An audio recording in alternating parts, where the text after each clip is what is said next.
Many of you, or some people, have been asking about the Missouri State Penitentiary tour and how it went with me. Well, it was on Saturday, and we got there a little early in Jefferson City.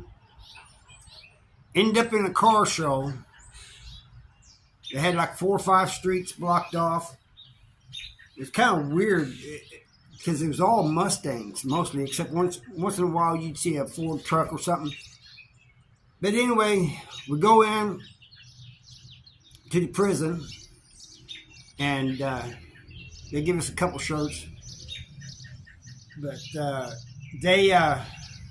my job was to, when the tour guide takes people on a tour, I go with him, and they ask me some questions, the tourists do, and even the tour guide did. So we walked around different places in the prison, and I showed them the housing unit I was in, 3 House. That's where I spent most of my time at. I went to 4 House, but in 3 House, that's where most of my time was spent. So they had a lot of questions, and like, why are the cells different colors? Well, that was because back then we was allowed to paint our cells any color we wanted. They don't allow that now, but they did back at MSP. So people were asking different things. I think the one that made them laugh the most, it really wasn't funny, but it is funny, but it's not, is they asked me about, the tour guide was talking about the last execution in at the Missouri State Penitentiary, and I said, yeah, I was there for that,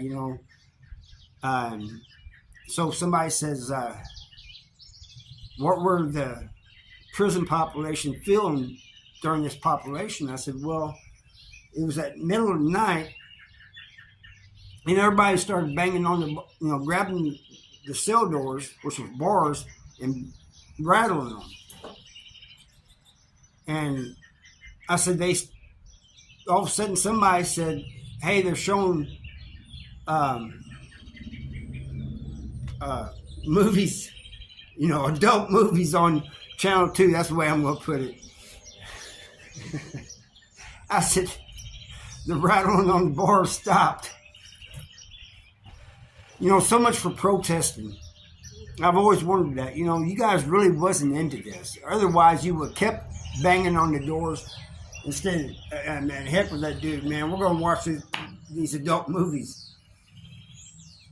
But then we was in 4 House, and people was asking me about 4 House, and I didn't know a whole lot about it, except that it was the honor house, and that had pool tables back there when I was back there. And they said, were you ever allowed in here? And I said, no, but I said, I can tell you this is where all the money was at, because everybody that was in here pretty much had good jobs, factory jobs and stuff, worked in the tag plant, making license plates and different things. I said, but I would sneak over here and play pool. I said, I wasn't the only one. Everybody came over here. The COs didn't seem to stop it. They wasn't checking who came in. Nowadays, each housing unit, you have to wear your ID. Each housing unit has a red sticker they put on your ID, or different colored stickers for different housing units. Some are blue, some are red, some are green, so they can tell you what housing unit you're from. But back then they didn't, and I don't even think they really cared. As long as you wasn't,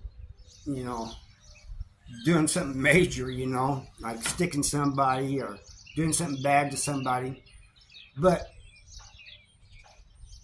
they asked me about the violence of the place, and I said, yeah. I said, I was only here 5 years.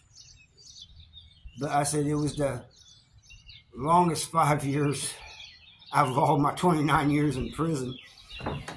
And so they asked why somebody asked why I was in prison, and I told them. I didn't have no problem telling that, but then one woman says, if you had to do it all over again, would you? And considering the circumstances, I probably would have, because, you know, my parents didn't believe me. What else was I supposed to do? You know, I don't know. They didn't seem to believe me that my brother was getting abused. Uh, my brother was too ashamed to say anything about it. And so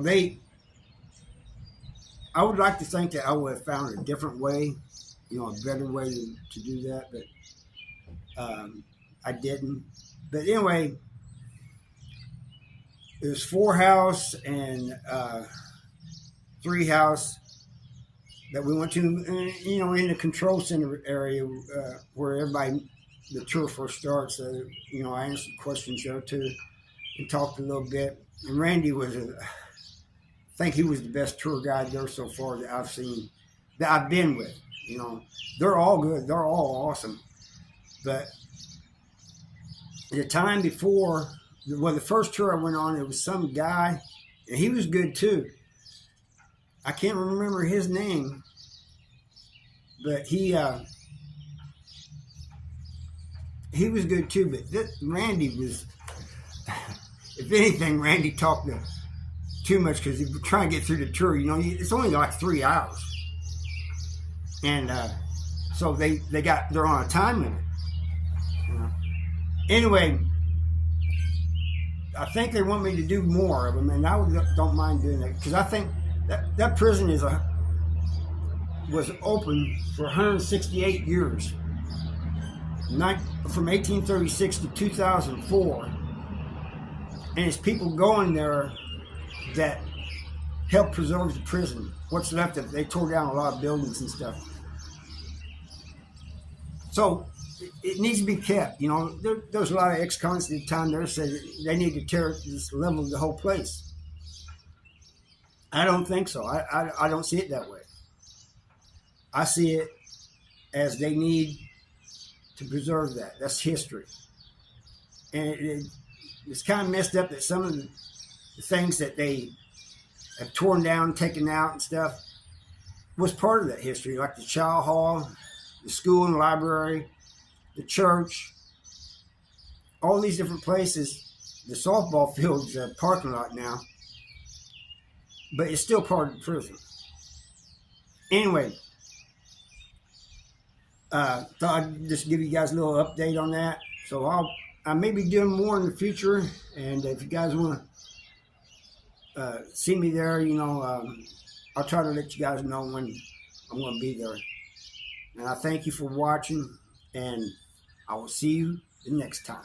Bye.